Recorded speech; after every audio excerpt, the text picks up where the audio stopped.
for dragging me downstairs by my hair in the middle of the night just to sit next to him, for taking my car driving drunk with my debit card to buy more alcohol while I slept, even after I kindly explained the importance of my car to take my son to school foremost, me to work, and he to his batterers intervention classes and probation officer meetings, where I would be forced to sit for hours in the parking lot waiting for him.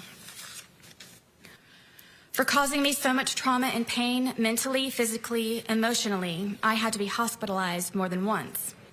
For destroying my reputation and integrity, for my M for murderer scarlet letter, not letting me feel safe to live, talk to other people, spend time with my son, have a job, friendships, simply go to the bathroom with the door closed, or go to sleep soundly or comfortably. I forgive George for lying, for him trying in so many ways, so many times, to end me with his terrifying love. I also forgive the Torres family, his mother and father foremost, also his 2 ex-wives and daughters, all for knowing who George was capable of and has done in the past, his history of violence and where he learned it, then to keep turning a blind eye when I would ask for help. All of his siblings, including Jorge Torres, who is now on his way to prison for stabbing the mother of their baby in the side of her head. For everyone who knew what George was doing to me, sometimes how and when, but allowed and enabled. I forgive them for caring too late. I hope they all ask themselves while quiet and comfortable in bed at night the uneasy question, what could I have done to stop this from happening to both of them? And after all the times Sarah tried to, by asking for help from all of us and so many times. Another great contributor of my gold is social media, with its greed, insensitivity, deception, obvious exploitation, and advantageous gain from my criminal case as a whole, and for sentencing me by anticipation as a result of ignorance and hate, conjured and fabricated by the organized crime that is social media, which condemned me in the court of global public opinion since the beginning. My family law case is the new prey waiting to be picked apart and pillaged from me being made infamous by social media in my criminal case. It simply seems I cannot forgive and be forgiven and move forward. Social media has made me a pariah. It has caused great oppression and undeniable disadvantages, especially by broadcasting and manipulating my cases online. In my criminal case, as a result, my opportunities to be given a fair, proper, and uninfluenced, successful conclusion was heavily depleted and poisoned. I forgive them. Also, all of the media tycoons for not having a life of their own, trying so desperately to make themselves seem so right by making me appear so wrong. Forgiveness for prejudgment, ridiculous theatrics, lies, making and taking blood money from my and others' misfortunes, accidents, and catastrophes.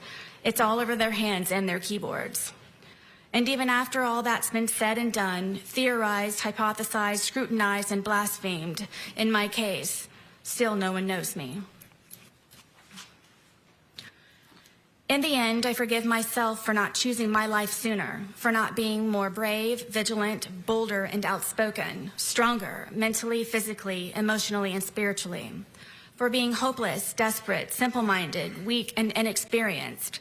I forgive myself for not realizing I was enduring a life of domestic violence and that the vicious cycle of never ends.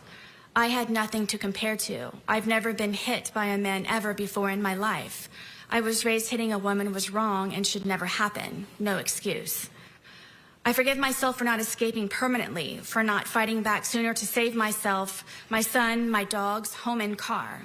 Having 20/20 hindsight, thinking of everything I could have done differently or better to avoid the outcome. I think of this every day since. Also, of all the good days we had together, for him at least, while I was constantly in hyperdrive, high alert, and paranoid, making sure I did everything right all the time. If not, the great possibility I would be ended as George threatened me with so many times before. I forgive myself for falling in love with a monster, and no matter how grotesque he may become, I still loved him, hoped, and forgave. I tried breaking the spell so he wouldn't be a monster anymore. I saw who he was inside. George made me then, now, and always love him for all of his cracks also. We made each other our own brilliant pieces of art from the cracks and repairs. Unfortunately, not all cracks can be. In all of my forgiveness, George is my greatest lesson and will forever be a part of me. I think of him every day and still speak to him when alone on the rec yard. I ask his forgiveness and that he looks for me at the gates of heaven so I can tell him how sorry I am endlessly and that I never stopped loving him in all of it and still. When I first came to jail, I put my mat under my bed and cried all day and all night for months, only falling asleep from being so exhausted with grief. I wrote him letters. I wrote his family and his daughters apologizing for asking for their forgiveness. But due to fear that my life or sons would be jeopardized, I did not send. I am sorry. I cannot begin to fathom any of their grief and sadness. Please forgive me. Almost everything reminds me of him, seeing my stab wound especially every day especially. It truly reminds me that all I really did live through. George haunts me. He is everywhere. I believe because I do still love him, think of him, and miss his laugh the most. In my heart, I know he is with me and understands that this tragedy was not intentional. I hope everyone can, his family foremost. I didn't mean for this to happen. Please wholeheartedly know that, and always, I would never. Forgive me, George. Forgive me, Torres family. Forgive me, Judge Kraynick. To the entire planet, please forgive me. I graciously and humbly ask for consideration, for forgiveness to be extended instead of judgment, for reconciliation and restoration for all of us to move forward. My apology is profuse and ceaseless. Allow me, please, to brush off the muck, wipe the blood off of my face, and fix the cuts in my skin. I ask for understanding in what really happened and for how long, for second chances, repentance, and redemption, to advocate for all domestic violence survivors, to help them overcome, heal, and still hope, always, to make their voices heard, to confidently walk with all of their scars on the outside and the inside, to help them not ever become a casualty of domestic violence as so many others, to stop the abuse and maltreatment before it's too late. There is always hope, and you can survive. In my soft-spoken conclusion, I ask this: would I be the darling mother, celebrated woman of the year, if it were I who died? How many daughters, mothers, sisters, aunts, grandmothers, nieces, and friends have been because they did? I am a survivor. Learn to do good, seek justice, rebuke oppressors, defend the fatherless, plead for the widow. Isaiah 1:17, all-encompassing, protect the abused. Ms. Boone, is that the end of your written statement? Yes. Now, gathering your thoughts, did you want to make an oral statement? I do. All right, would you do that now? Yes, please. My statement, my verbal statement, is primarily to the Torres family, to the judge, to his daughters.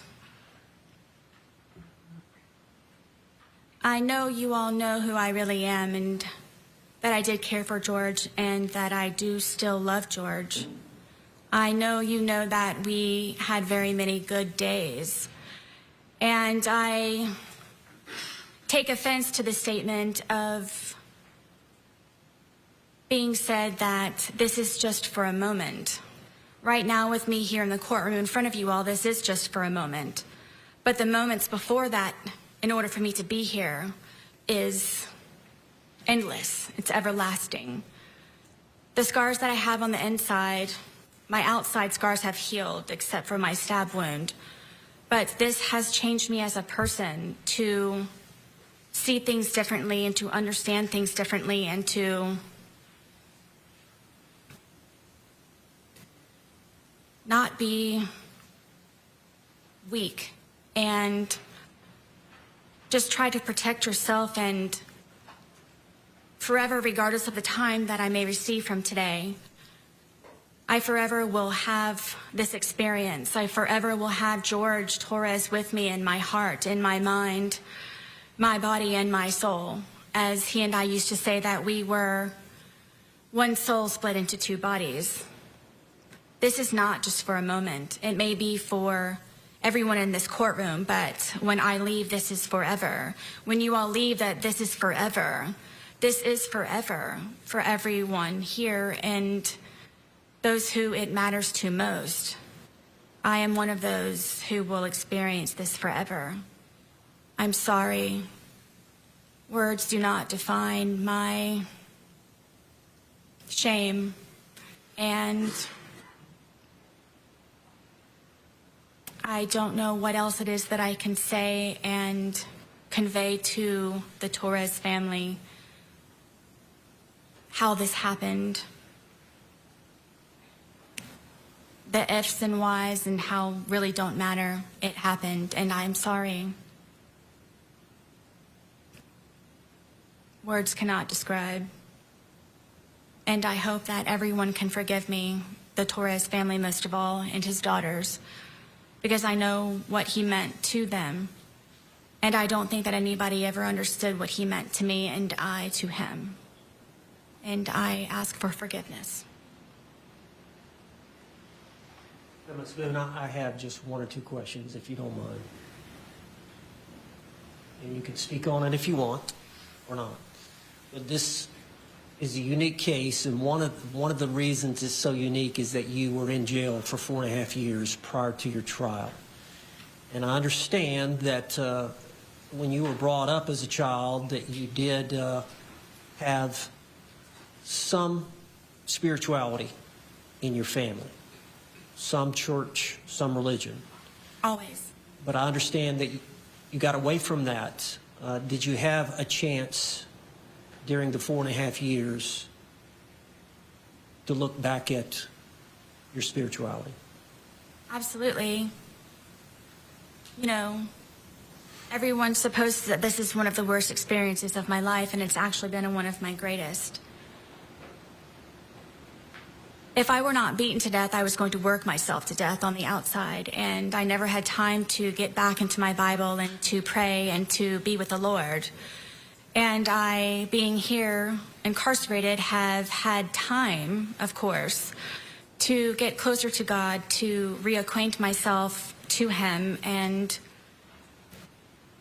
realize what it's all about.